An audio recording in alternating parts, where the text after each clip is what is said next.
Hello नमस्कार दोस्तों, स्वागत है आज के हमारे इस वीडियो में। तो दोस्तों, आज हम उत्तर प्रदेश के एक हिंदी विषय का महत्वपूर्ण टॉपिक यानी कि समास के बारे में बात करेंगे, जो कि स्टूडेंट का बहुत ही कन्फ्यूजिंग टॉपिक रहता है। तो इससे जो भी क्वेश्चन बन सकते हैं यानी कि इसके बारे में हम बताएंगे, आपको ट्रिक के माध्यम से समझाएंगे और आपके जितने भी क्वेश्चन बनेंगे इससे बाहर नहीं जाएंगे। लेकिन आपको इस वीडियो को अंत तक बिना स्किप किए देखना है और एक भी क्वेश्चन मैं वादा करता हूँ आपको अलग से देखने को नहीं मिलेगा। तो चलिए शुरुआत करते हैं। और मैं आपको इसमें कोई कॉन्सेप्ट नहीं यानी कि केवल ट्रिक के माध्यम से बताएंगे कि कैसे और कब ज़रूरत पड़ती है किस समास की। ठीक है, तो शुरुआत करते हैं। हम सबसे पहले समास होता क्या है। तो समास को किसे कहते हैं, तो कम से कम जगह में ज़्यादा जो अर्थ होता है उसे समास कहते हैं। यानी कि कम से कम जगह का अर्थ मतलब जैसे हम मान लेते हैं, एक मैंने उदाहरण लिया जैसे चरण कमल। तो चरण कमल ये एक सामासिक शब्द है। तो ये सामासिक शब्द है, लेकिन इसे हम पूरा अर्थ के रूप में कैसे लिख सकते हैं, तो कमल के समान चरण। तो कमल के समान चरण। तो इसके बारे में बात करें तो कमल के समान चरण को ही हम चरण कमल लिख सकते हैं। तो चरण कमल जो है ये एक सामासिक शब्द है, इसे ही समास कहते हैं। तो ज़्यादा यानी कि ज़्यादा अर्थ को एक छोटे से क्रम में सजाना, इसे ही समास कहते हैं, यानी कि संक्षेप में लिखना। तो शुरुआत करते हैं हम अपने पहले समास से। तो पहला समास हमारा है अव्ययी भाव समास। तो अव्ययी भाव समास के बारे में हम बात करते हैं। इसमें जो पहला पद होता है वो प्रधान होता है। तो प्रथम पद प्रधान होता है और दूसरा पद इसका यानी कि दूसरा पद उत्तर पद प्रधान नहीं होता है। इसका एक उदाहरण की बात करें तो यथाशक्ति। तो यथाशक्ति यानी कि शक्ति के अनुसार। तो ये इसका पहला पद जो यथा है ये प्रधान है, इस या काम करने का तरीका बता रहा है। यानी कि जो यथाशक्ति है, ये यथा जो शब्द है ये काम करने का तरीका बता रहा है। इसकी ट्रिक की बात करें तो आपको ये कुछ नहीं याद करना, बस आपको ये जो येलो कलर में जो हाईलाइट दिया हुआ है इसे ही याद करना है। बस आपको कुछ नहीं याद करना है, इसमें से ही आपके क्वेश्चन आ जाएंगे। तो शुरुआत करते देखिए। तो जो उपसर्ग होते हैं यानी कि अव्ययी भाव समास कौन कौन से होते हैं, जो जहाँ पर उपसर्ग लगा हो, जिन शब्दों में सब जो पहला पद हो वो उपसर्ग हो, यानी कि आ या भर या अथा या अनु, हर, प्रति, ये सब शब्द दिखें तो यहाँ पर उपसर्ग में तो यह अव्ययी भाव समास होता है। यानी कि प्रतिदिन, आजीवन और यथाशक्ति, अनुसार, ये सभी शब्द कैसे होते हैं, तो अव्ययी भाव समास होते हैं। और इसका दूसरा भी एक शब्द बनाने का तरीका है, जैसे शब्दों का दोहराव। यानी कि जब एक ही शब्द दो बार आए, यानी कि जैसे रातों रात, हाथों हाथ, बीचों बीच, दिनों दिन, तो ये भी शब्द अव्ययी भाव समास होते हैं। तो बस आपको येलो लाइन ये याद करनी है, बस और कुछ नहीं याद करना, आपको ये अव्ययी भाव समास पूरा क्लियर हो जाएगा। उसके बाद बात करते हैं तत्पुरुष समास की। तत्पुरुष समास क्या होता है, तो तत्पुरुष समास में जो दूसरा पद होता है वो प्रधान होता है। तो तत्पुरुष समास में दूसरा पद प्रधान होता है। लेकिन आप ये मत याद करो, आप याद करो जो ये ट्रिक दी हुई है, स्मार्ट ट्रिक, तो इसे याद करते हैं। तो अगर आप किसी भी सामासिक पद को तोड़ते हैं और उसमें का, की, को, के लिए, में, पर, से ये शब्द मिलते हैं तो वो आपका तत्पुरुष समास ही होगा। लेकिन अगर आपने कारक पढ़े होंगे तो जो संबंध कारक हो गया, संप्रदान कारक हो गया, ये कर्ण कारक, कर्म कारक, तो ये सब पढ़े होंगे तो आपसे ये भी पूछ सकता है कौन सा तत्पुरुष है। तो जैसे राजा का पुत्र, राजपुत्र है, ये राजा का पुत्र, इसका जो विच्छेद किया तो राजा का पुत्र होगा। तो राजा का, इसके अंदर का जो कारक है ये आ रहा है।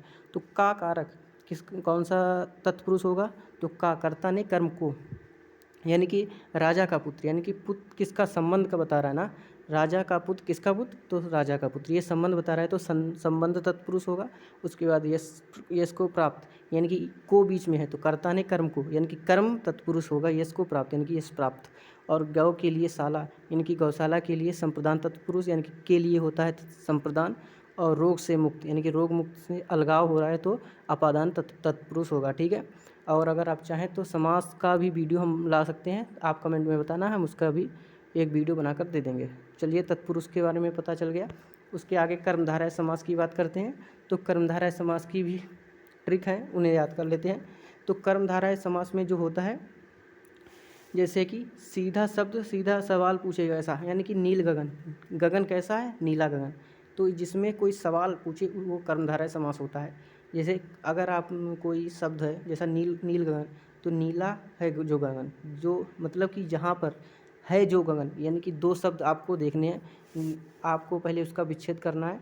तो जहाँ पर है जो, ये दो ट्रिक हैं। तो है जो ये वाला शब्द और के समान, ये दोनों शब्द जहाँ दिख जाएं तो ये सब कर्मधारय समास में आते हैं। तो है जो और के समान ये शब्द आपको तोड़कर देखना है शब्दों को, और जहाँ पर है जो और के समान शब्द दिख जाएँ वहाँ पर कर्मधारय समास होगा। आगे देखते हैं द्विगु समास। द्विगु समास सबसे सरल है। तो द्विगु समास में क्या बात करता है, तो द्विगु समास क्या होता है, तो जहाँ पर नंबरों की संख्या दिख जाए, यानी कि जहाँ पर नंबरों की संख्या दिख जाए और जहाँ पर समूह हो, यानी कि नंबरों की संख्या के साथ, यानी कि जैसे नवरात्र तो 9 रात्रियों का समूह, चौराहा 4 रास्तों का समाहार, सप्तऋषि 7 ऋषियों का समूह, त्रिभुज 3 भुजाओं का समाहार। तो ये सभी कौन होते हैं, द्विगु समास होते हैं। तो इसे याद करने का भी हम ट्रिक बता देते हैं। देखिए द्विगु समास, द्विगु में ये दी दिख रहा है तो दी यानी कि 2 को निरूपित करता है, तो 2 एक संख्या है, तो इस हिसाब से तो ये संख्याओं के हिसाब से ही समास होगा, तो इसे द्विगु समास कहते हैं। तो पहला पद हमेशा गिनती होगा और पूरा शब्द मिलकर किसी समूह को का एहसास कराएगा, ठीक है। तो ये द्विगु समास हो गया। उसके आगे द्वंद्व समास के बारे में बात करते हैं। तो बराबर की टक्कर और सुख दुख का साथी होता है, ऐसे याद करना। जैसे कि माता पिता, पाप और पुण्य, जिसके बीच में योजक चिन्ह यानी कि ये माइनस जैसा निशान दिख रहा है वो हो, तो वो द्वंद्व समास यानी कि द्वंद्व, आप दोनों पद इसमें प्रधान होते हैं। तो आप इस तरीके से याद कर सकते हैं, माता पिता पाप पुण्य। अब दोनों पद प्रधान होंगे तो वो कहेगा ना मैं तुमसे कम ना वो, और दूसरा कहेगा मैं ना तुमसे कम। तो इस तरीके से याद कर सकते हैं, और जिनके बीच में योजक चिन्ह होगा, ठीक है। तो ये बराबर की टक्कर देते हैं। तो माता पिता पाप पुण्य, गंगा यमुना और रात दिन, ये सभी कौन से हैं, ये द्वंद्व समास हैं, ठीक है। आगे बात करते हैं बहुब्रीहि समास। तो बहुब्रीहि समास क्या होता है, यह सबसे कलात्मक समास है, जो दिखता है वह होता नहीं, यानी कि ना पहला पद इसका प्रधान होता है ना दूसरा पद प्रधान होता है, दोनों मिलकर एक तीसरे पद की ओर इशारा करते हैं, वही पद प्रधान होता है। जैसे कि हम बात करें दशानन, तो दशानन में देखिए दशानन का मतलब तो हो गया कि 10 सिर वाला कोई व्यक्ति, लेकिन हम किसकी बात कर रहे हैं, तो दशानन किसके होते हैं, 10 यानी कि 10 सिर किसके होते हैं, तो ये रावण के 10 सिर थे।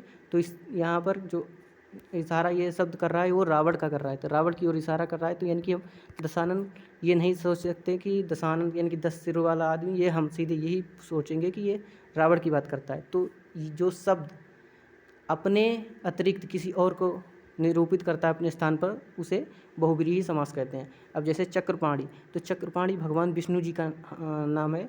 तो चक्र हैं हाथ में जिसके, तो इसका अर्थ तो हुआ हाथ में जिसके चक्र हैं, लेकिन ये विष्णु जी की ओर इशारा करता है, इसीलिए ये बहुब्रीहि समास है। तो बहुब्रीहि समास की यही एक खास ट्रिक होती है कि शब्द अपना सामान्य अर्थ छोड़कर एक खास अर्थ पकड़ लेता है, अक्सर या किसी देवी देवता और पौराणिक पात्र का नाम होता है, ठीक है। तो आशा करता हूँ आपको ये वीडियो अच्छा लगा होगा, और वीडियो अच्छा लगे तो वीडियो को लाइक, चैनल को सब्सक्राइब जरूर कर देना। और इसकी जो PDF है आपको टेलीग्राम चैनल पर मिल जाएगी, आप वहाँ से इसकी PDF ले सकते हैं। तो एक बार हम इनका रिवीजन करते हैं। तो अव्ययी भाव समास, जिसमें उपसर्ग हो यथाप्रति या और एक शब्द का दोहराव हो, जैसे रातों रात, बातों बात, ये सभी अव्ययी भाव हैं। उसके बाद तत्पुरुष, तोड़ने पर छिपा हुआ कारक, यानी कि तो अगर किसी शब्द को तोड़ोगे तो उसके अंदर से का, की, के, लिए, से, ये शब्द मिलते हैं, तो ये तत्पुरुष समास हो गया। उसके बाद कर्मधारय, कर्मधारय सवाल कैसे, सवाल पूछने वाला, सवाल मतलब कि कर्मधारय सवाल पूछे कैसा है या किसी से तुलना हो, यानी कि है जो, इसके दो ट्रिक बताई थी कि तुलना, के समान और है जो, ये शब्द अगर तोड़ने पर आते हैं तो ये सब कर्मधारय में आते हैं। उसके बाद द्विगु समास, द्विगु समास में गिनती और पूरा शब्द समूह, ठीक है, यानी कि चौराहा, सप्तऋषि। और उसके बाद द्वंद्व समास, यानी कि इसमें योजक चिन्ह यानी कि डैश लगा हो और तोड़ने पर या और आए, ठीक है। कौन कौन से शब्द आए, और या आए, ठीक है। तो माता पिता और पाप पुण्य। उसके बाद बहुब्रीहि समास की बात करें तो किसी तीसरे व्यक्ति, भगवान का नाम निकले, यानी कि किसी तीसरे व्यक्ति का नाम निकले, यानी कि कोई दो पद प्रधान नहीं है, मतलब यहाँ पहला पद भी प्रधान नहीं, दूसरा पद भी प्रधान नहीं, लेकिन उन्हें जोड़कर एक तीसरे व्यक्ति का नाम निकले, उसे बहुब्रीहि समास कहते हैं। तो आशा करता हूँ आपको वीडियो अच्छा लगा। अगर वीडियो अच्छा लगे तो वीडियो को लाइक, चैनल को सब्सक्राइब कर देना। तो मिलते हैं अगले वीडियो में। जय हिंद।